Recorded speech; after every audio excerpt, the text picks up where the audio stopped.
ሰላም ጤና ይስጥልኝ የተከበራችሁ ተመልካቾቻችን ከተወዳጁ ጣቢያችን ብስራት ዩቲዩብ ቻናል ወደ እናንተ የሚደርስ የመረጃ ሰዓታችን ተጀምሯል። መረጃዎቹን ወደ እናንተ በማድረስ እኔ ሰብል አበበ ከእናንተ ጋር የጋራ ቆይታ ማድረግ ይሆናል። ለሰዓቱ የደረሱ ከሀገር ውስጥ እንዲሁም ከባህር ማዶ መረጃ ይዘናል። ወደ ሀገር ውስጥ እናልፋለን። በአዲስ አበባ ከተማ ባለፉት 9 ወራት ከ4000 በላይ የፍቺ ምዝገባ መከናወኑ ተነገረ። የሲቪል ምዝገባና የነዋሪነት አገልግሎት ኤጀንሲ በ2018 በጀት ዓመት ባለፉት በ9 ወራት ውስጥ በወቅታዊ በዘገየ ጊዜ ገደቡ ባለፈ ልደት 324363 የጋብቻ 28604 የሞት 19448 የጉዲፈቻ 278 በአጠቃላይ የአምስቱም ኩነቶች 382309 አፈጻጸም ምዝገባ ማድረጉን አስታውቋል። በተጨማሪም በበጀት ዓመቱ በ9 ወራት ውስጥ 4452 ወቅታዊ የፍቺ ምዝገባም ተደርጓል። ከጤና ተቋማት የሚመጣ የማሳወቂያ ወረቀትም የተመዘገበው የልደትና የሞት 78.04% ምዝገባ በማድረግ የእቅዱን 84.63 በመቶ ለማከናወን መቻሉን የኤጀንሲው ዋና ዳይሬክተር አቶ ዮሴፍ ንጉሴ ለብስራት ራዲዮ ተናግረዋል። በሌላ በኩል 142159 ያላገባ ማስረጃ አገልግሎት የተሰጠ ሲሆን 600589 ነዋሪዎችም በዘመናዊ ቴክኖሎጂ በመመዝገብ አገልግሎት መስጠት ተችሏል። ከተሰጠውም የነዋሪነት መታወቂያ ውስጥ ዲጂታል 99.78 በመቶ፣ ማኑዋል 0.22 በመቶ ማድረግ መቻሉንም ተገልጿል። የኤጀንሲው ዋና ዳይሬክተር አቶ ዮሴፍ ንጉሴ በበጀት ዓመቱ በ9 ወራት ውስጥ ያስመዘገቧቸውን ውጤቶችና የነበራቸውን ጥንካሬዎች በመያዝ በቀጣይ የመጨረሻ ሩብ ዓመት ውስጥ በእቅድ ተይዘው ያላለቁ ስራዎችን የሚያጠናቅቁ ይሆናል ብለዋል። ተቋሙ ከማዕከል እስከ ወረዳ ባሉ አደረጃጀት የሚገኙ አመራሮችና ባለሙያዎች እንዲሁም ባለድርሻ አካላት ሙሉ አቅማቸውን ተጠቅመው በመስራት የተሻለ ውጤት ማስመዝገብ ይጠበቅባቸዋል ሲሉ አክለዋል ስትል ኤደን ሽመልስ ዘግባለች። በአማራ ክልል በደሃና ወረዳ በደረሰ አሰቃቂ የትራፊክ አደጋ የ18 ሰዎች ሕይወት አለፈ። በአማራ ክልል በዋግምራ ብሔራዊ አስተዳደር ከአብናት ከተማ ተነስቶ ወደ ሰቆጣ ከተማ በመጓጓዝ ላይ የነበረ አይሱዚ ተሽከርካሪ በደረሰበት ድንገተኛ አደጋ የ18 ሰዎች ሕይወት ማለፉን የደሃና ወረዳ ፖሊስ ጽሕፈት ቤት አስታውቋል። ፖሊስ አደጋው የደረሰው በደሃና ወረዳ 09 ቀበሌ ልዩ ስሙ ቢጊል ሸዋ ተብሎ በሚጠራው አካባቢ እንደሆነና ተሽከርካሪው በደረሰበት ከፍተኛ ጉዳት ምክንያት የታርጋ ቁጥሩን ለይቶ ለማወቅ አስቸጋሪ መሆኑንም ተገልጿል። በደረሰው በዚህ አሳዛኝ አደጋ የ18 ሰዎች ሕይወት ወዲያውኑ ያለፈ ሲሆን በሌሎችም 62 መንገደኞች ላይ ደግሞ ቀላልና ከባድ የአካል ጉዳትም ደርሷል። የአደጋው መንስኤና ዝርዝር ጉዳዮች ባይገለጹም ተሽከርካሪው እስከ 80 ሰዎችን አሳፍሮም ነበረ። በስልጤ ዞን አሽከርካሪውንና ረዳቱን ከግንድ ጋር አስረው ንብረቱን የሰረቁ ተጠርጣሪዎች መካከል አንዱ ተያዘ።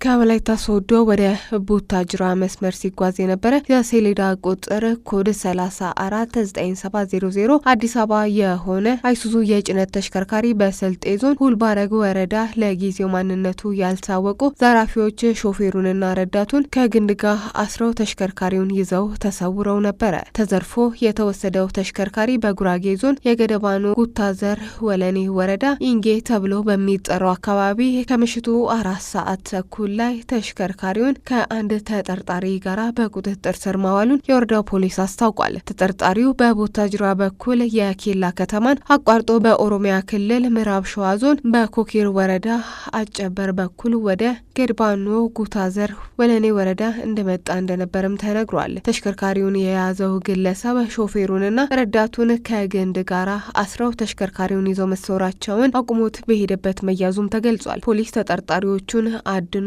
ለመያዝ የተጠናከረ ክትትል እያደረገ መሆኑንም የማዕከላዊ ኢትዮጵያ ክልል ፖሊስ የሚዲያ ክፍል ኃላፊ ምክትል ኮማንደር ታጁ ነጋሽ ለብስራት ራዲዮ ተናግረዋል። ዘገባው ሳምሬ ስዩም ነው። ተመልካቾቻችን ወደ ውጭ መረጃዎቻችን እናልፋለን። የማሊ መከላከያ ሚኒስትር ሳዲዮ ካማራ በተቀናጀ ጥቃት ተገደሉ።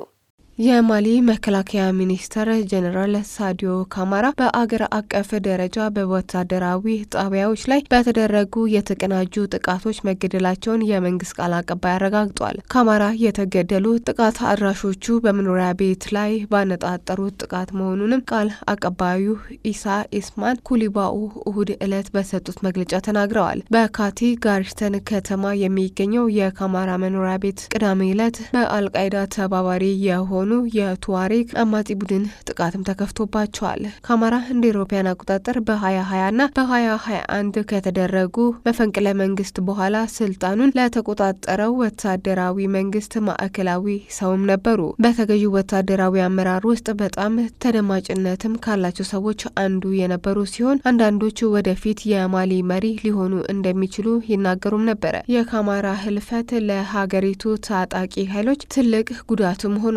ታጣቂዎች በጊዜው ፕሬዝዳንት አስሚ ጎይታ ከሚኖሩበት ከዋና ከተማይቱ ባማኮ በስተ ሰሜን ምዕራብ 15 ኪሎ ሜትር ርቀት ላይ በምትገኘው ካቲ የካማራ መኖሪያ ቤት ላይ የአጥፍቶ ጠፊ በመኪና ላይ የተጠቀመው ቦምብም ጥቃትን ፈጽሟል።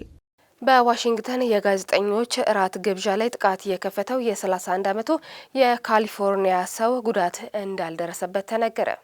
ቅዳሜ ምሽት የዋይት ሀውስ ዘጋቢዎች እራት በተካሄደበት ሆቴል ውስጥ ጥቃት ከተከፈተ በኋላ በቁጥጥር ስር የዋለው ግለሰብ በሕግ አስከባሪ ባለስልጣናት ዘንድ ኮል ቶማስ አለን እንደሚባል ይፋ ተደርጓል። የ31 ዓመቱ ተጠርጣሪ በሎስ አንጀለስ ግዛት ካሊፎርኒያ ውስጥም ቶራንስ ነዋሪም ነው። በዋሽንግተን ሂልተን ሆቴል ውስጥም በደህንነቶች ከታሰረ በኋላ ለሕግ አስከባሪ ባለስልጣናት በትራምፕ አስተዳደር ባለስልጣን መተኮስ እንደሚፈልግ ተናግሯል ሲሉ ሁለት ምንጮችም ለሲቢኤስ ተናግረዋል። የዩናይትድ ስቴትስ ተጠባባቂ ጠቅላይ አቃቢ ሕግም ቶድ ብላንቶ ተኩስ ለምን እንደከፈተ አሁን በምርመራ ላይ መሆኑንም ገልጸው ነገር ግን ቅድመ ግጭቶች ፕሬዚዳንት ዶናልድ ትራምፕን ጨምሮ የአስተዳደር ባለስልጣናት ያነጣጠረ ነውም ብለዋል። ብላንቸ እንዳሉት መርማሪዎቹ አሁን ታጣቂው በሆቴሉ ውስጥ መሳሪያውን እንዴት እንደሰበሰበ የሚገልጹ ሪፖርቶችን እየተመለከትኩ ነው ሲሉም አክለዋል። ተጠርጣሪው በሎስ አንጀለስ ወደ ቺካጎ